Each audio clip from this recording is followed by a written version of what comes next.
দেখেন রামিসার বিষয়টা কি বলার আছে, পুরো বাংলাদেশ বলছে, তো সেই একটাই কথা আছে যে আমরা বিচার চাই।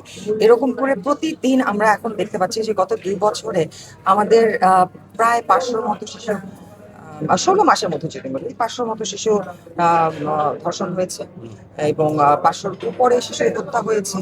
তো এতগুলো হত্যা, এতগুলো ধর্ষণ এই কয়েক মাসের মধ্যে, এই জিনিসটা তো কোনো রকমের বিচার আমরা দেখতে পাইনি, কারণ এতগুলো প্রায় মোর দেন 1000 কেসেস, রাইট?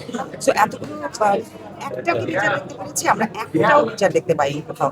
তো আমরা চাই যে এগুলো যারা আসামিরা ধরা পড়ছে, যাদের সাজা হচ্ছে, তাদের যেন মানে সাজাপ্রাপ্ত আসামিরা তারা যেন ছাড়া পেয়ে যায়। যেমন আমরা দেখেছি গত 1 বছর আগে আসিয়ার ঘটনাটা, সেই আসামি কিন্তু সাজা পেয়েছে, ফাঁসি রায় হয়েছে। বাট 1 বছর পরেও আমরা জানতে পারছি যে সে হাইকোর্টে অ্যাপিল করেছে তার নির্দোষ প্রমাণ করার জন্য নিজেকে। তো এইভাবে করে চলতে থাকলে তো আমরা রামিসার মতো, আসিয়ার মতো, সন্ধ্যার মতো, লামিয়ার মতো কত শিশু আর হারাবো।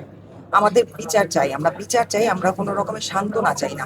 আর এটার মধ্যে আমি মনে করি না যে 1 সপ্তাহ কেন, সবকিছু এভিডেন্স ওয়াজ দেয়ার।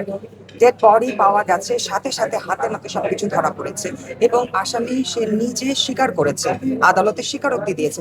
এরপরে তো আর কোনো তদন্ত, এবং তদন্ত না করলে অপরাধীর উপরে মানে অন্যায় হবে, এই ধরনের কথা আসলে অ্যাবসার্ড মনে হয় আমার কাছে।